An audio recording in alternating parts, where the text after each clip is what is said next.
Hi everybody, this is Jerome right here. Okay, what you're looking at is I'm going to be doing decoding of Picasso's paintings.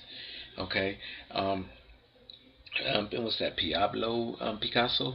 Okay, well, basically I've just decoded his work a long time ago, and I've been claiming that I can do other artists' artwork. So I figured today I'll bring you a little something. I'll switch up a little bit and show you. Um, what these artists actually have encrypted in their paintings, and which references how mankind was created. Okay, this here is a little bit more difficult, so I just wanted to show you the degree of difficulty that I can actually go into these paintings and extract the encryptions that they actually have. All right, now of course you see my drawings, okay, my highlights there, but people, it's not just about that. Okay, it's about much more than that. Okay, I'm going to explain to you. Okay, first of all, let me start with the block. It is my contention that this block represents the building block of life, the founding stones of life. Where did that come from? That came from space, people. Okay, in the form of a celestial seed. I'm claiming that all life is being created in space and sent out to other planets, worlds, planets, and life is being created therefrom, which actually contain microorganisms. Okay, now where does this block land? This actually represents any solidified alien object from space via a meteorite, an asteroid, a blue star. If this object is sent to our world, it contains the life. Okay, and there's an intelligence behind it because there's a record of it, people, and it's been a record from day one. I can actually go back further than this. This is just a 1900 painting of Picasso, and I'm gonna keep going because I have several other of his paintings I want to bring up as well too. Now, okay, building block landed our world. Okay, long ago. Okay, where did it land? The blue represents tells me that it landed in the ocean. Okay, and life was developed from that. Okay, what life actually came in, it shows me right here in the block, in the shadow images in the block. Okay, there is an image of an ape with the mother of creation, a witch-like woman, in her face and his forehead. I'm gonna bring it up. Okay, let me take my pen off here. Let me get another pencil. The shadow of an ape, you'll see the jawline, the mouth, the nostril, the cheekbone, the eye, and then it actually starts creating the ape's forehead, eyebrow area starts with the chin of the mother creation, her lips, and then the eyes, and then her eye. I mean her nose, and then eyes, and then it shows you another image of the same exact thing over here, and it shows you it morphing over. What is it morphing over into, people? Okay, I will show you. It morphs over into showing you the image of sea life. That sea life would be, this is the skin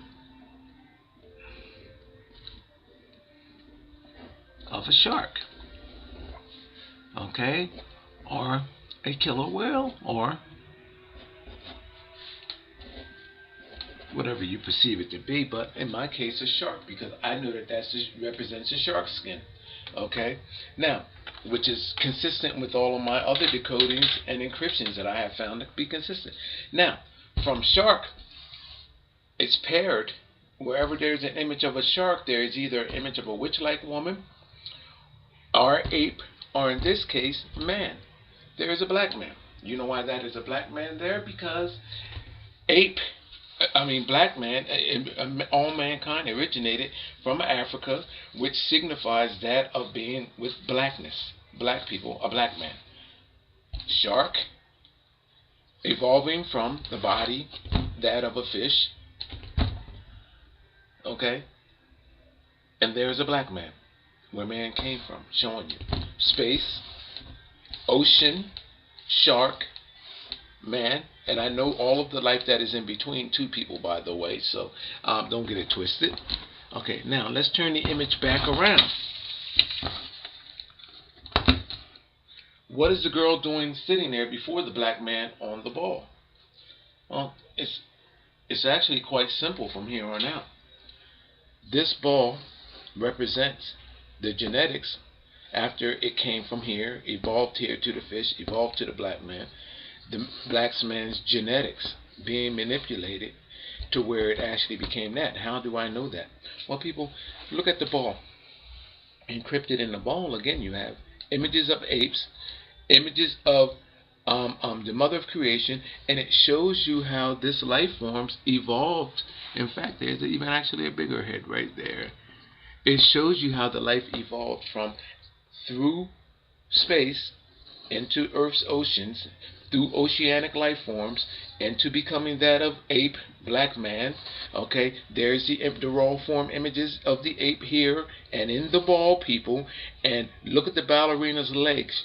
One foot is shown there out, and the other is shown actually attached to the ball, meaning her genetics evolved from him. Okay, which is the originating genetics, and it shows you what is actually emerged from there from. And people, I know what the genetics are based on all of these ancient encrypted artist records that are readily available throughout our world. Now, let me take another image. Oh, and by the way, people, you can look in the hair of the black man, okay, where there is encryptions along the neckline. You'll see the faces. They're multi-dimensional faces. Normally when you find one, they're backed with another. Along the leg here, you will see oceanic life, okay, with morphine faces and likenesses of creatures that you probably never seen before, but some of them you can identify. And it shows you how these life forms evolved from this object, celestial alien object from space. Okay, this is Picasso, people. Picasso. Okay, I can do this with any artist of our world. Again, here is a girl in a chemise by Picasso. Google the image. Okay, you see her breast is out. You'll see this letting you know that her genetics, what her genetics is actually producing. Okay, up here, you in her hair, you Google the image, you will find, I guarantee you, 1, 2, 3, 4 morphine faces of that there of ape. Four morphine faces of that there of ape. Why, people? Because it shows you that this woman evolved from this creature, the originating life forms of Africa. Okay, she became this image today, and it's showing you what she is producing out. Again, I know what genetics are being referenced here, people. Even look in the shadows, you will see multi-dimensional images, people, that actually tell you that. Here, these are all Picasso paintings, by the way. Okay, you can Google the image, the acrobat on the ball, the girl in chemise, and here's another one. Old beggar with a boy. Okay? The old beggar. Look at his face, people. Look there. Okay? You'll see a ghoul-like image right here. I'm going to try to hurry up because right here. Right there. Alright? But more importantly, what you will see, I'm upside down and I can't really, okay, right in here, what you will see is the image of a monkey. Right there on the side of his face, okay? The snout of a monkey right there, okay? On the side of the beggar's face. Now, why is this so, people? It shows you, you see the white up here, see the ghoul like right there, and you see that, okay? You see the beggar, you see the boy. You know what Picasso was saying with this painting? That this male gave his genetics orally to this boy. How do I know that? Because the potato-like object shoved in a boy's mouth represents a penis. This here represents the man's semen, which is this object here, shown, given to the boy, and the genetics being taken into the boy's body, being ingested into the boy's body in that way. This here, people, is how ancient genetics were actually being passed along. I'm accusing a lot of people of doing this, and it's in a lot of Renaissance artist paintings. It's in Da Vinci's. It's even dated before then, and it dates back to even the times of Jesus and before. I would not be talking to these people if I did not know. Okay, here's another painting. I'm running out of time here. This here is Matisse Picasso. People, the encryptions in this painting. Look at her face. Look how one eye is bigger than the other eye. Look how one nostril is bigger on this side than the other nostril on this side. Look how half of the face is actually different than that. It's not matching. And you will find that in most of Renaissance artist paintings, in most of biblical paintings, and in fact, in a lot of paintings you'll find of Jesus, like if they have a dead eye.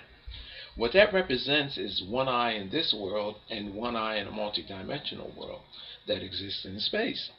Okay, and in the world of the unseen or unknown, or the dark world. Okay, this represents divinity. However, I want you people to pay attention to her eyes. Google the image, the Matisse by Picasso. The eyes are set up and encrypted in the same exact way that Mona Lisa's eyes is encrypted in the Leonardo da Vinci painting.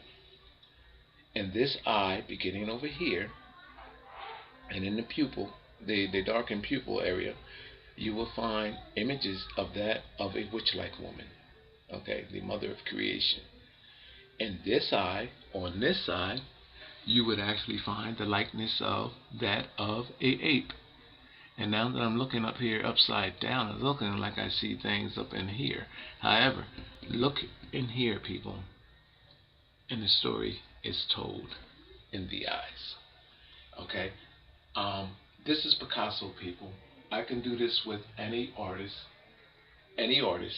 that references the creation of mankind, and it is my contention, people, that most of our artists actually are doing that. The famous ones, of course, and they reference a lot of things. Some of them are referencing the receding of our world, again, from space, which actually would be catastrophic for the life that is already here, based on the fact that any alien object sent in from space to our world, the possibilities of what could happen to the life forms here are endless. From the impact to the nuclear-like impact, to the viruses, the plagues, all of that, people, we have a problem with. But what I mainly have a problem with, because at this point, obviously, after finding all this out, I'm not afraid of dying. My problem is that most of our clergy, the ancient rooted clergy, that is, and a lot of kings and queens that have ancient rooted backgrounds in our world, know of all of this, and they're keeping it from us. And not just that, people, they're manipulating genetics today as we even speak. They're altering the genetics of Africans and others across the globe, okay, to achieve an ancient cult-like ritual that actually takes and calls for the manipulation of our genetics. Adolf Hitler was doing the same exact thing, and it is in my findings and in my belief that this is why it was almost imparable for our world, the military forces, the joint military forces of the U.S., Great Britain, for them to attack Germany based on what Hitler was doing over there. I'm also finding out that Hitler had a communication with these beings. I know how Hitler communicated with these beings, but I don't want to get sidetracked. That'll come out in another video. But people, I just want to show you that this is not no joke what I am doing. Here you have Picasso. I've just gave you explanation of 4 of his paintings.